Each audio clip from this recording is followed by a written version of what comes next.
I was 17 when it happened, and even now, 2 years later, I still can't sleep without a light on. It was a hot weekend in July. My two closest friends, Logan and Chris, and I decided to spend 3 nights at a family cabin near Mount Hood National Forest in Oregon. The place sounded fun, remote, quiet, and surrounded by deep woods. But what no one tells you is that the silence out there isn't peaceful. It's watching. The cabin was old, wooden, slightly tilted.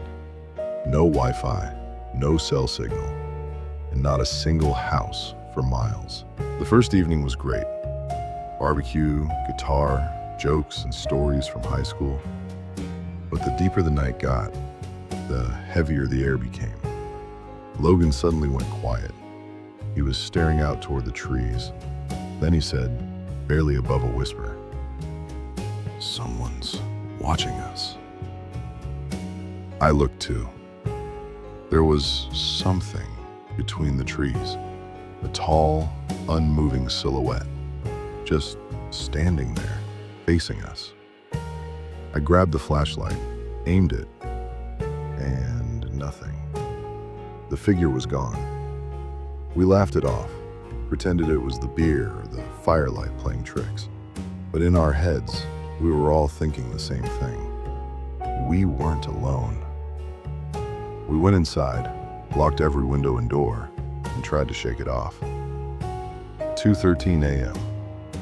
I was asleep on the couch when I heard a whisper, "Alex." I froze. Then again, a little closer this time. "Alex, I see you." I sat up, heart pounding. The room was empty. I turned toward the window, blinds shut. Something told me not to look, but I did anyway.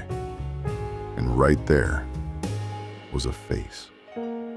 It wasn't just human. It had no eyebrows, skin like cold ash, eyes wide and unblinking, and a smile, that horrible, stretched, teeth-baring smile. I pulled back, grabbed my phone with shaking hands, texted Chris, "Someone's outside. It's not human. It knows my name."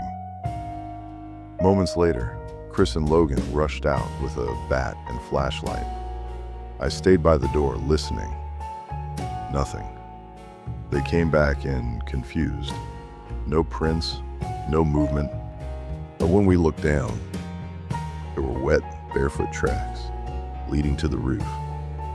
We stayed up the rest of the night. At 3:41 a.m., we heard movement above us, but it wasn't walking. It was dragging, like something was crawling on its stomach across the roof. Then, a slow scratching on the ceiling beam. Shh, shh, shh, like nails on wood. And then, laughter. A soft, wheezing, breathy laugh from inside the house. At dawn, we packed everything. We were ready to leave that place behind for good.